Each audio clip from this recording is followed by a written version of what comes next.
Entonces, actualmente soy ingeniero software senior, significa que llevo mucho tiempo haciendo esto, no significa que sea bueno, no tienen que tomar mis palabras como si fuera lo más importante, así como con la inteligencia artificial, puede que esté alucinando y ustedes no lo van a saber. Entonces, todo lo que yo esté diciendo, tómenlo con mucho cuidado. Entonces, Section, ahorita les explico un poco. Empiezo a programar más o menos desde el 2010 que sale Android 2.1, he trabajado mucho con Android y actualmente me enfoco más en React y backend y un poco de full stack. He trabajado para empresas como Pager, que es una health, empresa como de salud en Estados Unidos, y Hopper, que de pronto lo ubican más por el tema de viajes, hoteles. He trabajado con ellos y actualmente también soy GD en Android. Eso significa que en teoría y entre comillas sé de Android y puedo decirles algún par de cosas sobre Android. Voy a contarles un poco de Section y por qué Section va a ser importante en esta charla. Section es una empresa de educación en tecnología. Estamos migrando como la visión de la empresa, pero la idea es tratar de transformar organizaciones a través del uso de la inteligencia artificial y a través de cómo se adopta inteligencia artificial en las empresas. Entonces, muchos de los servicios que se están elaborando es alrededor de que las personas y las empresas pueden decir, hey, estoy utilizando inteligencia artificial y la estoy utilizando bien. Entonces, les damos cursos, les damos herramientas para que puedan aprender a utilizar inteligencia artificial y la inteligencia artificial no los domine. Tenemos un producto nuevo que se llama Profe AI, que les voy a hablar un poco más sobre eso y cómo pueden entrar a eso. Actualmente tenemos más de 50 clientes y eso significa más de 500,000 usuarios en este momento en la plataforma. Y bueno, cada empresa está tratando de que sus empleados adopten inteligencia artificial. Entonces, más o menos hay empresas que tienen más de 10,000 empleados para que se hacen las cuentas un poco, 50 por 10, cuadran un poquito las cuentas, no me estoy inventando mucho las cosas, entonces más o menos está funcionando así. Y Profe AI es una plataforma interactiva para aprender conceptos de inteligencia artificial. Si en este momento se meten a buscar Profe AI en internet y entran a la versión como gratuita, pueden aprender un poco de lo que yo les voy a hablar hoy, pero aplicado a muchas otras cosas, no solamente a Android. También hay una versión como más pro, que es para empresas, pero el objetivo es que cualquier persona, no solamente desarrolladores, empiecen a aprender sobre inteligencia artificial. Y eso es un poco lo que estoy trabajando.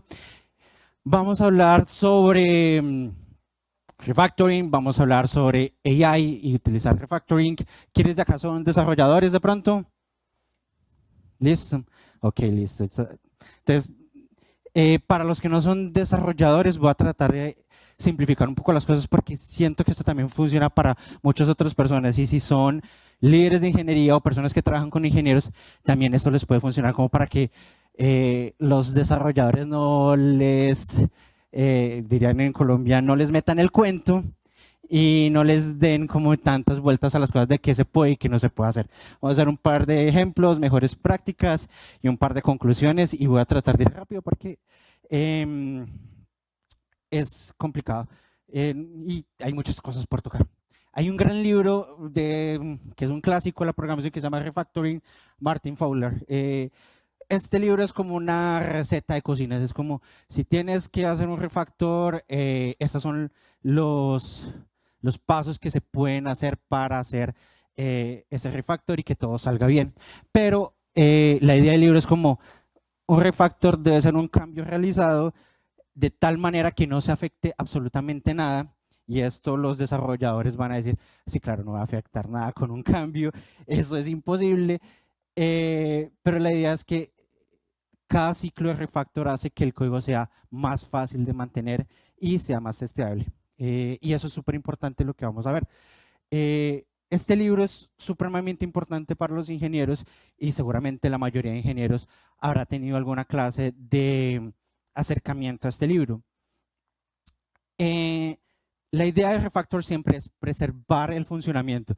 Eso de que voy a hacer un refactor y voy a afectar 20,000 líneas de código y después nada funciona, eso no es un refactor.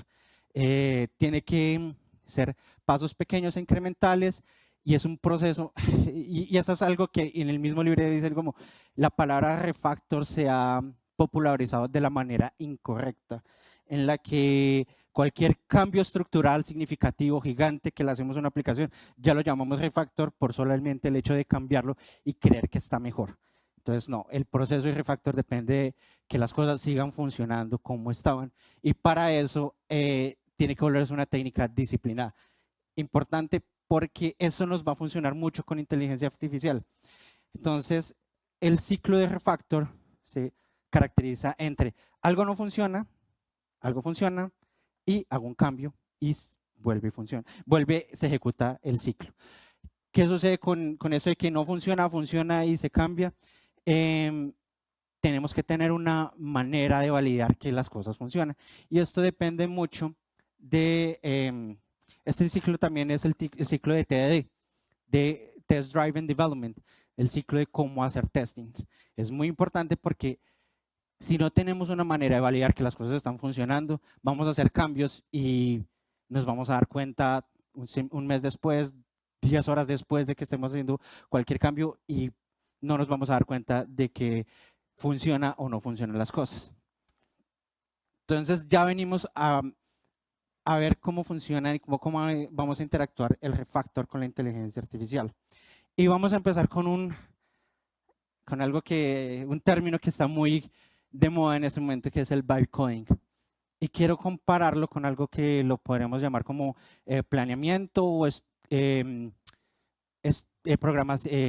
planeación estructurada. El vibe coding, digamos que a cualquier ingeniero que le muestren la idea de vibe coding, va a pensar automáticamente en este meme o algo similar. Es como, seguramente lo que estés haciendo va a ser deuda técnica muy pronto. No es lo mejor, pero te puede dar ideas interesantes. Vibe coding aprovecha una de las grandes características de la inteligencia artificial, que es poder hacer drafts de cosas muy rápidamente. Pero también quiero llevarlos a esto. Cuando sale Cloud y cuando sale Cloud Code, este tweet fue muy bello para muchas personas. Es como la primera vez que utilizas Cloud Code le dices, refactorízame la aplicación. Y va a hacer un montón de cosas, va a ejecutar 1000 comandos, va a cambiar 1000 cosas y al final es como, nada, esto era lo que yo quería hacer. Claro, ¿por qué? Porque no le estás indicando qué es lo que realmente quieres hacer. Entonces, el vibe coding tiene muchos riesgos. Para mí el principal riesgo es perder el tiempo. Perder el tiempo y perder plata porque al final todo eso cuesta. Pero vamos a hacer cambios sin contexto. Hay muchos cambios que la gente sube hechos con vibe coding y no tienen ni idea de lo que están haciendo. Van a haber faltas de visión porque como no tienes todo el contexto o la inteligencia artificial no tiene todo el contexto de lo que está sucediendo, se van a perder mucha información de cómo se creó la arquitectura, mucha información de cómo funcionan los features. Todo esto que ven acá son riesgos supremamente importantes y el vibe coding es como lo que están esperando las personas de cómo funciona la inteligencia artificial dentro de los próximos 2 años. Digo 2 años como por decir una fecha muy larga, pero en esa inteligencia artificial es muy, no se sabe cómo vayan a avanzar muy bien las cosas. Pero quiero dejarles esta idea. Vamos a irnos de la idea de vibe coding a irnos a la idea de planning estructurado. Entonces, lo que les quiero dejar hoy, más que Android, es una serie de pasos que puedan utilizar para que puedan mejorar sus aplicaciones. En este caso vamos a ver prompts y maneras de estructurar código para Android, pero esto se puede trasladar a otros ambientes. Entonces, la idea es que vamos a utilizar un análisis previo, tratar de tener un plan detallado, revisar cuál va a ser el impacto y hacer test preparados. Entonces, es importante el testing para saber qué es lo que estamos haciendo en cambios vaya a funcionar. Entonces, les voy a dejar como esto que dice aquí, TCRBSR, son las siglas de entre comillas, uno de los frameworks que Section ofrece a los estudiantes para crear buenos prompts. ¿sí? Entonces, ahorita lo voy a explicar un poco más, pero la idea es que por cada vez que vayamos a ejecutar un cambio con inteligencia artificial, vamos a tratar de ejecutar estas 4 partes. Tratar de identificar el smell para los que son programadores. Cuando hablamos de code smells o que el código huele, es como que se siente que algo está mal hecho y que debería estar hecho de otra manera. Por ejemplo, una funcionalidad que está repetida es como que, oye, eso podría estar en otra funcionalidad, en otra función, vamos a moverlo. Pero para eso hay que escribir test, hay que encontrar la oportunidad de refactor y hay que validar. Por cada uno de estos cambios que vayamos a hacer, la idea es tratar de reducir los riesgos, tratar de escribir prompts específicos y tratar de ir conservando el conocimiento. Son ideas como para que se las lleven, no solamente para Android. Entonces, eso es un poco como el diagrama que vamos a hacer. Tratar de llevar esas 4 fases con sus respectivos prompts y tratar de ir avanzando de a poquitos, pero de una manera planeada y estructurada. Entonces hay muchos recursos para encontrar ideas de cómo hacer los mejores promptings. Entonces, Anthropic tiene sus ideas, Google, incluso hay tutoriales para hacer eso. Estos son como los primeros que encontré. No me esforcé mucho en buscar estos links, simplemente los puse ahí. Si buscan por más guías, OpenAI también tiene sus guías para hacer prompting. Pero vamos a, digamos que todos se caracterizan como en que el prompting no tiene que ser algo como arregla mi función. No, es muy vaga esa idea. Hay que tratar de darle ejemplos, hay que tratar de ser específicos, hay que darle el rol. No es tan importante en este momento, pero funciona como para tratar de asemejar, tratar de decirle a la inteligencia artificial cómo debería comportarse ese requerimiento.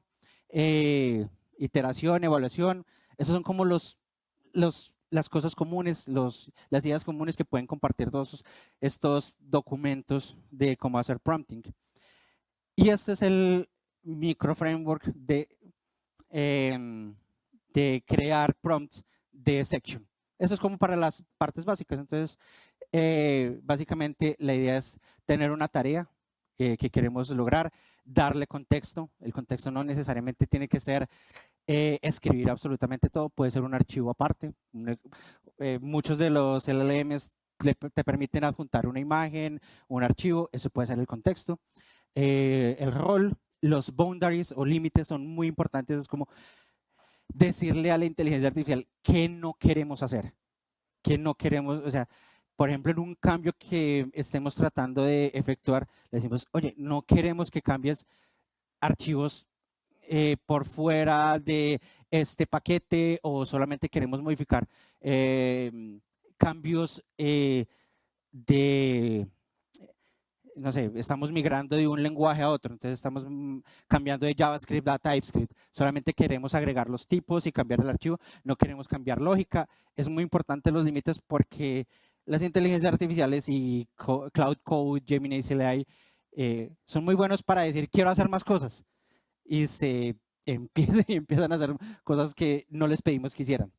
Especificaciones, cosas como el formato en lo que vamos a realizar o cosas como estamos esperando que solamente se modifique los headers de la librería que vamos a actualizar y el reasoning es como cómo vamos a verificar que las cosas se cumplieron. Muchas veces como muéstrame el paso a paso de lo que hiciste, cómo analizaste la situación, o puede ser como después de hacer todo el proceso, compara los resultados con los test. Esto puede funcionar. ¿Listo? ¿Quiénes son desarrolladores Android acá? Ok, súper. Listo. Solamente 3 personas me van a entender esto. Gran idea. Pero uno, un poco la idea, bueno, aquí dice complejidad baja, no sé si se alcance a notar. La idea es que ahí trata de dividir los problemas de dependiendo de su complejidad. Algo que es muy sencillo, que puede ser muy sencillo para una inteligencia artificial, es migrar código de un lenguaje a otro, sin afectar su funcionalidad. Entonces, digamos que el objetivo va a ser convertir un código existente de un lenguaje a otro. Entonces, en Android, durante mucho tiempo se utilizó Java y después se utilizó Kotlin. Entonces, hay mucho código de hace 5 años, 10 años que fue escrito en Java y necesitamos actualizarlo. Esto no se alcanza a ver muy bien, pero digamos que esto es como la idea en cómo yo trato de crear mis prompts. Yo los escribo en un editor de texto aparte, trato de mantener esto, copio y pego en la inteligencia artificial. ¿Sí? Trato de mantener esto. No es necesario que lo escriban, que la tarea, que el contexto, no es necesario. Eso puede estar implícito dentro del mismo prompt que estén escribiendo. Yo lo hago así para tratar de tener un orden de lo que estoy tratando de buscar. Digamos que de los specifics y el reasoning no es tan necesario. ¿Sí? Me gusta incluir los boundaries para que las inteligencias artificiales no hagan más de lo que, y en particular con Gemini, a Gemini le encanta hacer más cosas de las que debería hacer. Entonces, como dentro de los boundaries muchas veces le escribo como, haz una tarea solamente y cuando termines de ejecutar la tarea, te detienes y me muestras por qué. Eso sería uno de los, no tan largo, algo más directo, pero eso sería uno de los boundaries que me gusta muchas veces colocar para Gemini. Esto funciona mejor con Cloud, me gusta más, aunque debería promocionar cosas de Google, pero debería, pero bueno. No, Gemini está muy bien, el contexto está increíble. El tamaño de contexto es increíble, funciona muy rápido. Detalle, si utilizan Gemini CLI, traten de cambiar siempre el modelo porque trato de utilizar siempre 2.5 Pro por defecto y consume muchísimo. Y se van a quedar sin tokens muy rápidamente, entonces traten de cambiarlo a una versión Flash, 1.5 Flash, funciona bien. Otro cambio que puede ser muy básico es agregar test unitarios y es súper importante dentro de lo que vamos a hacer. Y los programadores seguramente van a escuchar, nunca hay tiempo para los tests. Es muy común que no hay tiempo para los tests, no hay tiempo pero si queremos, esto es un caso hipotético, lindo, bonito para los desarrolladores, si hay tiempo para ustedes, háganlos y la inteligencia artificial les va a ayudar a hacer eso. Entonces, también un prompt podría funcionar de esta manera. Tenemos una función, entonces vamos a utilizar esta función, no sé, validar entrada del usuario y queremos que se utilice dentro de eso la librería JUnit, se utilice mock. El rol que le vamos a dar es un QA Engineer, experto en testing de Android. Los boundaries es utilizar el framework de testing existente del proyecto, pero podemos ver, la que le decimos que tratar de utilizar JUnit y mock, porque seguramente eso es lo que debe tener el proyecto. Eso es muy básico, no muy básico, es una configuración muy regular en proyectos de Android. No modificar la función original, es importante que sean claros con ese tipo de cosas. Cubrir casos edge identificables, específicos. Esto ya es un poco más de Android. Usar mock-k para mock si es necesario, agrupar test en casos lógicos y al final explicar los casos edge cubriendo y por qué se están realizando esos edge cases. Eso se podría hacer podría, eso es como una especie de template que hice para la presentación de cómo se podría ver esos casos. Otro tipo de complejidad baja. Migrar de XML a Jetpack Compose. No los voy a agobiar con esto. Aquí es donde empieza el sabor de esto. Cuando la complejidad sube de básica a media. Entonces, algo como un cambio de arquitectura o un cambio de patrón de arquitectura, eso puede ser mucho más elaborado. ¿Qué pasa? Eso, si solamente decimos haznos este cambio, esto no va a funcionar inmediatamente. Esta parte ya no va a funcionar. Aquí ya tenemos que empezar a hacer todo este ciclo del que hemos hablado y empezar a analizar el riesgo. Primero deberíamos tratar de escribir un prompt que nos ayude a encontrar cuáles son los riesgos, descubrir el problema, qué es lo que tenemos que hacer y diagramar un plan. Eso es lo primero. Entonces, esto podría ser espero que puedan acceder de pronto después a los slides, porque creo que leer esto rápidamente va a estar difícil, pero esto sería como una especie de template para que pudieran utilizar en cómo hacer pedirle a la inteligencia artificial cómo hacer un análisis de riesgo. Después también hay que agregar test, entonces pídale a la inteligencia artificial cómo podrían agregarle test a sus funcionalidades. Y después, tal vez después ya sería la parte de implementación y validación, que es las siguientes dos fases. Y podría ser un solo prompt para eso. Listo. Yo creo que vamos. ¿Qué pasa?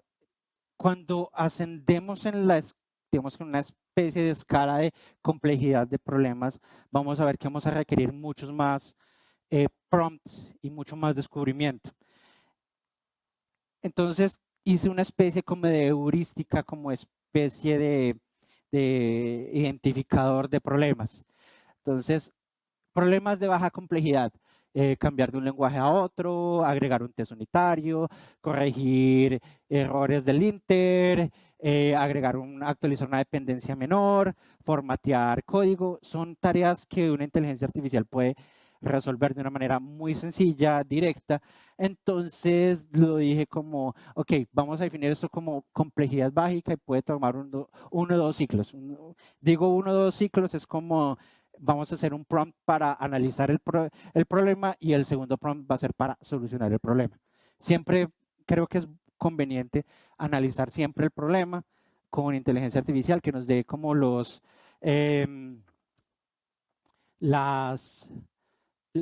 riesgos de hacer un cambio para saber con qué nos estamos enfrentando. A veces puede ser mucho más complicado. Complejidad media, entonces cambiar UIs más avanzadas que dependen de XMLs mucho más grandes, cambiar patrones de código dentro del código, agregar librerías. Digamos que hay tareas que se sienten mucho más grandes, pueden tomar más de 2 ciclos el solucionar eso. Y vuelvo y digo, los ciclos son como empezar a preguntarle a la inteligencia artificial qué es lo que tengo que hacer, cómo voy a descubrir ese problema, qué tanto se está afectando el código con lo que estoy haciendo. Y ya hay problemas que son muchísimo más complejos. Actualizar una librería es de esos problemas que seguramente van a ser un dolor de cabeza, y para aquellos que han visto cómo fue cambiar no sé, de la versión del API bueno, pongamos un ejemplo más que de pronto me pueden entender un poco más fácil. Vamos a actualizar todo el API. Todo ese API va a ser un cambio que va a impactar toda la aplicación. Cambiar eso con inteligencia artificial no es un cambio sencillo. No va a ser simplemente, hey, cámbiame esto. Estos son los archivos que van a ser que van a ser afectados. Toca hacer todo un trabajo de descubrimiento, y hay otras cosas que sí son prácticamente imposibles de hacer, que diría, no sé cuánto te vaya a tomar hacer ese cambio, hacer un rediseño de la aplicación, y muchos de esto puede influir en el cómo vamos a utilizar la inteligencia artificial. Traten de que siempre analicen qué se va a cambiar, qué se trata de cambiar, cuáles son las dependencias con las que se van a cambiar, y encontrar los riesgos. Esto lo llamo prompts de descubrimiento, esos primeros prompts con los que van a empezar a descubrir el problema, porque muchas veces no saben por dónde se están moviendo. Entonces, estos prompts, cuando son complejidades altas o de complejidades elevadas o de complejidades medias incluso, esos prompts de descubrimiento les ayudan a saber qué es lo que están tratando de hacer. Voy a saltar un poco esto no va a ser necesario. Ok, mejores prácticas. Si tienen un tiempo, véanse, hay una parte de este video, no sé si conocen a esta persona, de pronto no. Él es el creador de Ruby on Rails. David Heisen, no sé qué cosas, no lo sé decir bien, @DHH. Él es muy famoso. Y en un podcast en el que estuvo hablando sobre él cómo está utilizando inteligencia artificial, él decía, no quiero dejar que la inteligencia artificial me domine. Es decir, me gusta utilizarla para planificar, para encontrar errores, para mirar edge case, pero no quiero que escriba el código por mí. Y él hacía una similitud muy linda en cómo la gente aprendía a tocar guitarra. La gente aprende a tocar guitarra poniendo los dedos en la guitarra y haciendo las cosas. Él dice, yo programo con mis dedos y todo el conocimiento tiene que fluir a través de mis dedos. La inteligencia artificial me puede potenciar el adquirir información, traer información, pero si yo dejo que codifique por mí, voy a dejar muchos cabos sueltos y va a haber mucha pérdida de conocimiento de lo que yo estoy haciendo. Entonces está muy chévere como lo explica él. Si de pronto tienen un tiempo, pueden ver todo el podcast en este QR. No estoy relacionado con Ruby on Rails, pero véanlo, está muy, muy interesante. ¿Lo alcanzaron a tomar? Sí, ¿no?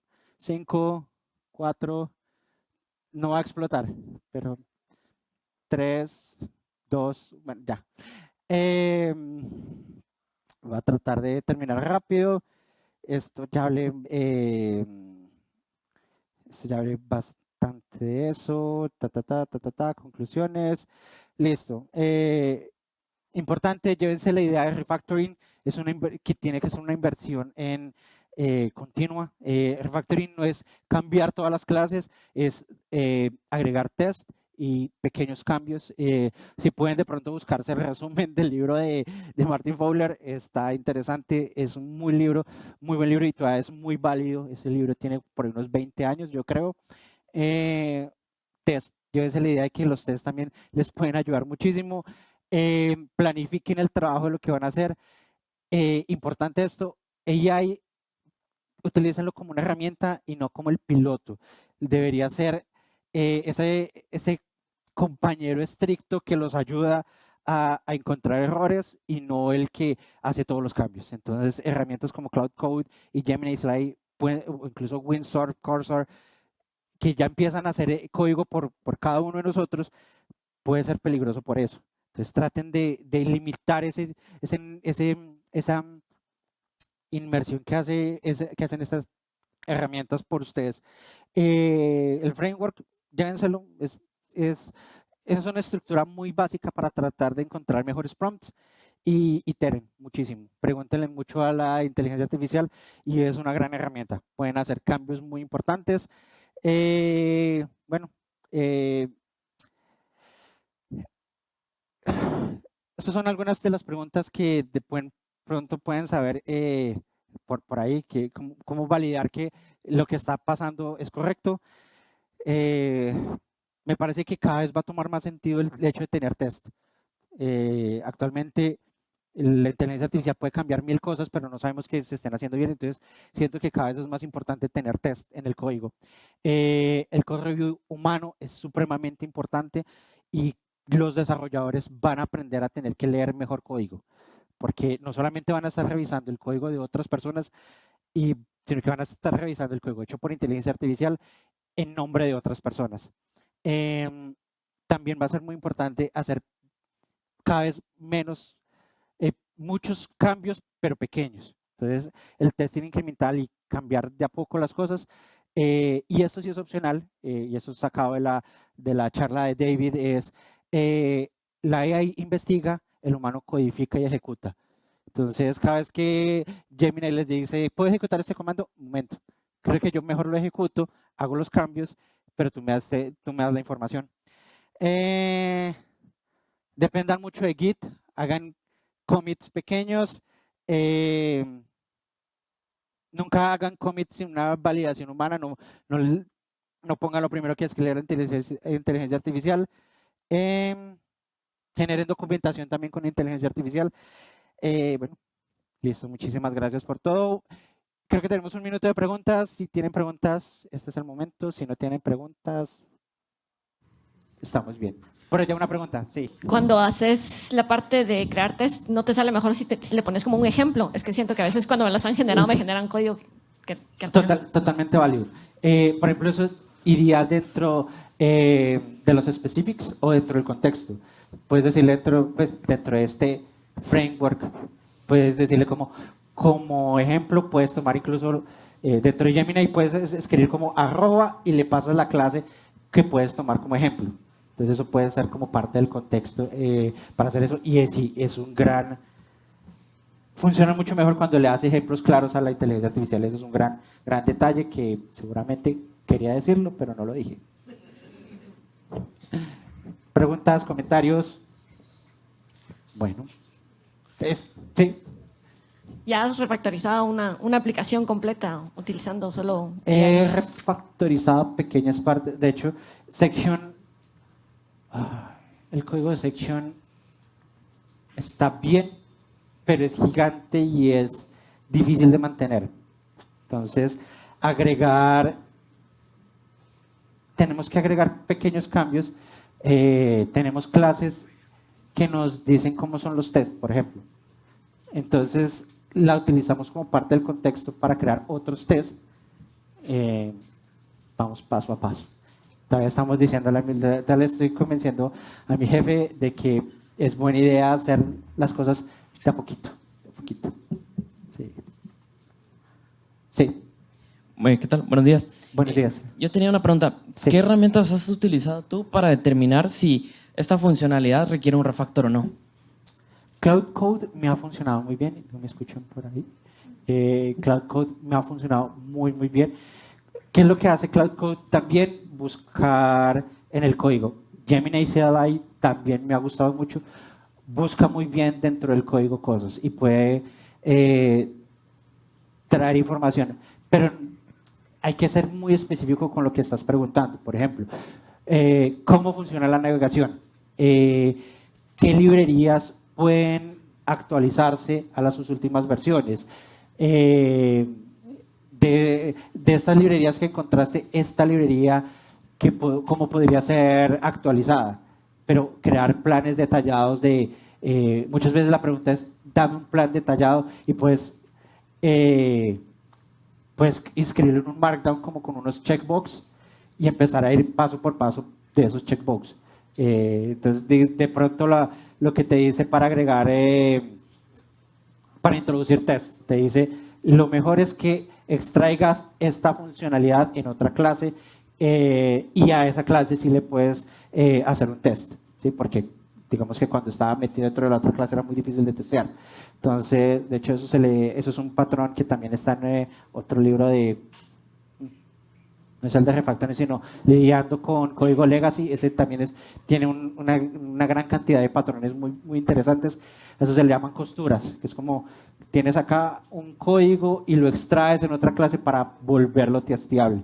Entonces son pequeñas herramientas, pero ayuda que sepas de programación. Ayuda muchísimo a eso. Sí. Gracias. Como comentario a esa parte, algo que me ha funcionado muy bien a mí es el hecho de poder aportarle a la IA en el prompt qué estándares queremos que cumpla nuestro código que queremos refactorizar. Entonces, digamos, queremos aplicar Clean Code, queremos aplicar el principio sólido, entonces especificar que se analice una sección de código y valídame si esto cumple con los estándares. Entonces, y dime cuáles son las funciones o fracciones de código que puedo refactorizar. Ahora, bueno, entonces ahora te pregunta, ¿quieres que las haga de golpe? Entonces ya les puedes decir, no, quiero que trabajes esta parte, esta sección y no modifiques test. Valida que siempre se cumplan. Y entonces solo refactoriza el código cumpliendo las buenas prácticas y le defines, pues, básicamente qué es lo que quieres que logre con tu prompt inicial. Sí, agregando algo por ahí, Gemini y Cloud tienen maneras de inicializarse en consola. Entonces tú le das /init y él examina todo el proyecto y digamos que crea un archivo como con lo que él cree que es importante. Ya después te tienes que entrar a ese archivo y decir, esto sí es importante, me gusta esto. Cloud introdujo una cosa súper interesante que se llaman hooks. Es como después de ejecutar ciertos procesos que ellos que puedes coger, puedes decir como después de eso córreme test para saber que todo está funcionando. Entonces es como después de preguntar cualquier cosa puedes hacer o no hacer ciertas acciones dentro del código. Ok, muchísimas gracias. Muchas gracias.